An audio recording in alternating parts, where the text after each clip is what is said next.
नमस्ते, मैं धीरज दायमा कक्षा 11 के लिए हिंदी में पाठ 4 आपको पढ़ा रही हूँ, जिसका नाम है विदाई संभाषण और इसके लेखक हैं बालमुकुंद गुप्त। बालमुकुंद गुप्त जी एक व्यंग्य कलाकार हुए हैं, जिन्होंने समाज की जो कुप्रथाएं हैं, समाज की जो बुराइयां हैं, उन पर व्यंग्य किया है। यहाँ पर इस बालमुकुंद गुप्त जी ने एक मुख्य रचना लिखी है, एक व्यंग्य कृति उनकी हुई है, जिसका नाम है शिव शंभू के चिट्ठे। इस कहानी के कुछ अंश, इस रचना के कुछ अंश ये विदाई संभाषण में लिखे गए हैं। विदाई मतलब किसी को विदाई दी जा रही है, संभाषण अर्थात किसी की विदाई के समय जो भाषण दिया जाता है वो। तो यहाँ पर किसके बारे में बात की गई है?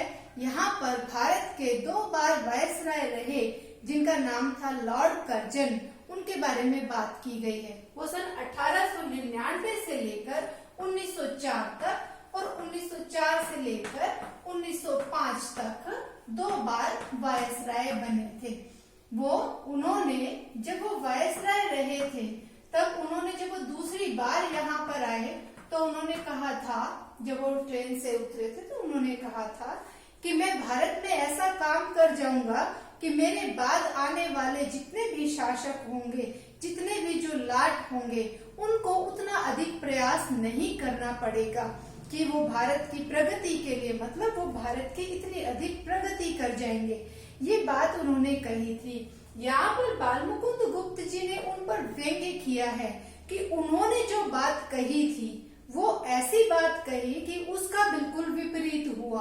क्या हुआ कि जब जो लॉर्ड कर्जन यहाँ से जा रहे थे भारत से, तो उस समय पर उन्होंने भारत की ऐसी हालत कर दी थी कि लोगों, उनके बाद में आने वाले कितने ही जो साहब आएंगे या कितने ही लाट जो आएंगे भारत में, उनको कितने वर्षों तक बहुत अधिक कार्य करना पड़ेगा।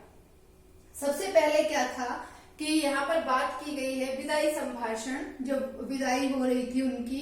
जिस प्रकार से एक कोई क्लर्क होता है, तो क्लर्क को जब उसकी जॉब से, उसकी नौकरी से हटाया जाता है, उसे अपने पद से विस्थापित किया जाता है, तो उस समय पर उसको 1 महीने का नोटिस दे दिया जाए, तो किस प्रकार से उसको वो नोटिस वाला जो समय है, वो जो कार्यकाल है, वो जो 1 महीना है, वो कितनी बेचारगी से वहां पर वो समय बिताता है कि उसको कितना बुरा अनुभव होता है कि आज मुझे मेरी नौकरी से हटाया जा रहा है या मुझे मेरी नौकरी से हटाने के लिए नोटिस दिया गया है।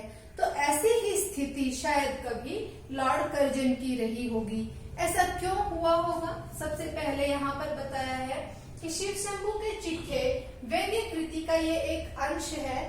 और जो लॉर्ड कर्जन थे, उनकी क्या शान थी भारत में कि वो राजा के बाद में जो राजा एडवर्ड थे और भारत के जितने भी यहाँ के जो शासक थे, वो सब उनके सामने खड़े रहते थे, उनकी हाजिरी करते थे, उनकी हाँ में हाँ मिलाते थे। ये शान थी उनकी। और आज जब उनको अपने पद से इस्तीफा देना पड़ा है और उनका इस्तीफा स्वीकार कर लिया गया, तो इस समय पर उनकी क्या शान हो गई, वो कितने ऊंचे थे और आज कितने नीचे हो गए हैं। दूसरी बात, वो भारत में 2 बार वायसराय बने। लॉर्ड कर्जन और उनके जो अत्याचार हैं, उनका यहाँ पर वर्णन किया गया है विदाई संभाषण में। क्या कहा गया है? कौन कौन से अत्याचार थे, उनकी जो भी पॉलिसीज बनी, जो भी उन्होंने योजनाएं बनाई, वो सभी किसके पक्ष में थी? वो सभी अंग्रेजों के पक्ष में थी। उनकी सारी बातें केवल अंग्रेजों के पक्ष में होती थी। भारत के लोगों का उन्होंने खाया, यहाँ के लोगों से उन्होंने सेवाएं ली, फिर भी अंत में जब वो अंत तक भी उन्होंने भारत के लोगों के पक्ष में कोई कार्य नहीं किया। जिसके खाते हो आप, उसके ही पक्ष में अगर आप नहीं बोलते तो वो उसके लिए गद्दारी हो जाती है। तो इसी प्रकार से यहाँ पर लॉर्ड वायसराय जो कर्जन थे, वो 2 बार वायसराय बने और उन्होंने भारत के लोगों पर अत्याचार किया। यही उनकी बातें थी। उनके अत्याचारों के बारे में अभी हम आगे पढ़ेंगे। उसके बाद में है लॉर्ड कर्जन ने भारत के लोगों पर राज्य किया और उन पर अत्याचार किया। नेक्स्ट है उनकी नीतियां केवल अंग्रेजों के पक्ष में होती थी और भारत के लोगों के पक्ष में नहीं होती थी। उन्होंने क्या किया लॉर्ड कर्जन ने कि उन्होंने बंगाल का विभाजन किया। बंगाल का विभाजन क्यों करना चाहते थे वो? उनका ये वास्तव में तो वो हिंदू मुस्लिम लोगों में फूट डालना चाहते थे और अपना राज्य करना चाहते थे। अंग्रेजों की नीति ही यही थी।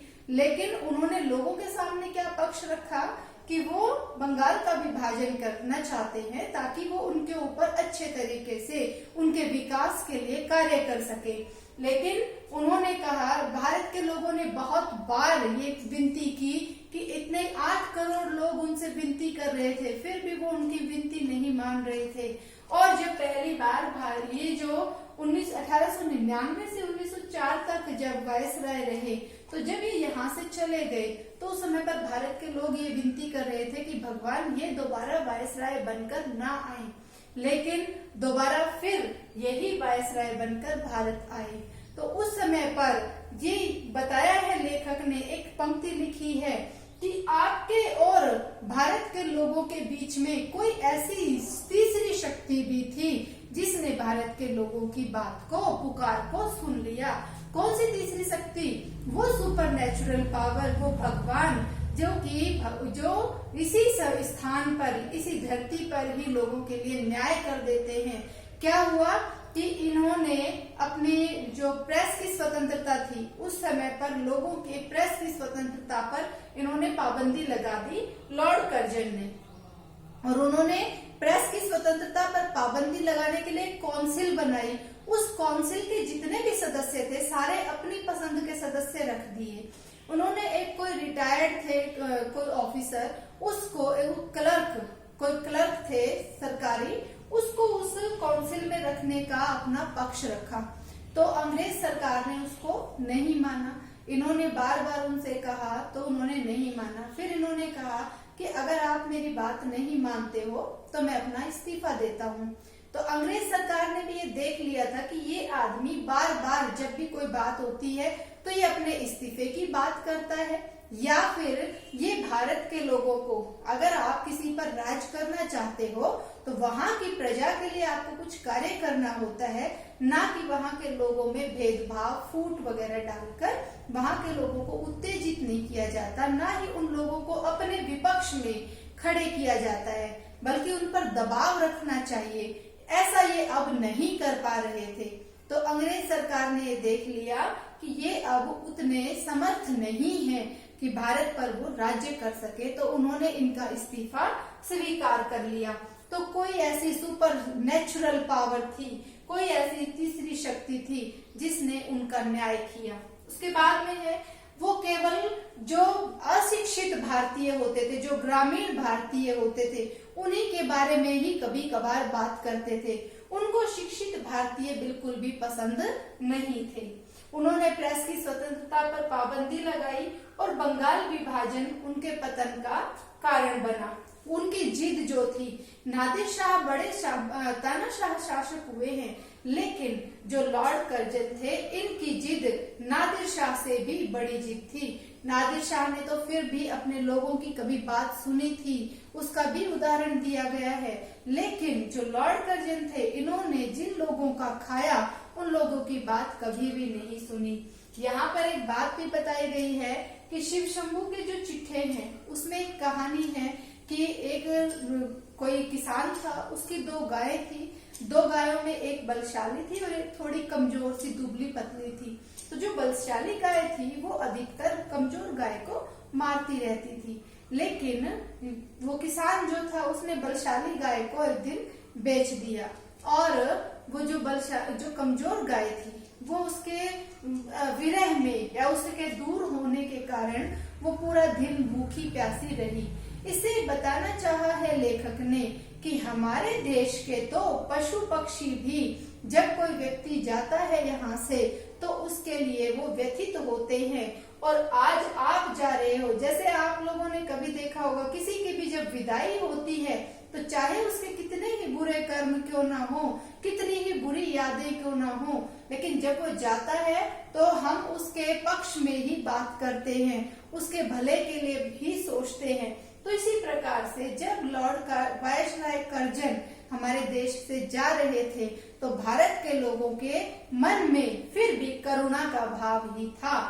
इसके बाद में है उनकी पसंद का एक क्लर्क जो अभी बताया, वो उनकी जो पतन है, उनका गिरावट है, उसका मुख्य कारण रहा है। तो इस प्रकार से बाबू बाल मुकुंद गुप्त ने इस व्यंग्य कृति के द्वारा उस व्यक्ति पर, लॉर्ड कर्जन पर व्यंग्य किया है कि वो व्यक्ति, एक और इसमें घटना का वर्णन किया गया है कि एक जो राजकुमार था, कोई राजकुमार था, वो कहीं पर किसी विषाद के कारण, किसी दुख के कारण, किसी मुसीबत के कारण किसी गांव में जाता है, किसी राज्य में जाता है और वो वहां पर रहता है। और जब वो वहां से बाहर निकलता है, वो वहां पर रहते हुए एक चौकीदार से लेकर और बड़े ऊंचे पद तक सभी कार्य करता है। लेकिन जब वो वहां से बाहर निकलता है तो बाहर निकलते समय वो कहता है कि हे राज्य, हे नगर, मैंने अगर आपका किसी तरीके से कोई अनिष्ट किया हो तो मुझे माफ कर देना, अन्यथा मेरा प्रणाम स्वीकार करें। लेकिन लेखक कहता है कि क्या आज के दिन जब लॉर्ड कर्जन यहाँ से जा रहे हैं तो वो उस प्रकार से कोई भाषण देंगे कि भगवान करे भारतवासियों का भला हो, भगवान करे आपके लिए अच्छा हो, शुभ हो। लेकिन लेखक कहता है, अंत में उन्होंने कहा है कि लॉर्ड वायसराय कर्जन के मुंह से ऐसे शब्द भी हमें सुनने के लिए नहीं मिल सकते।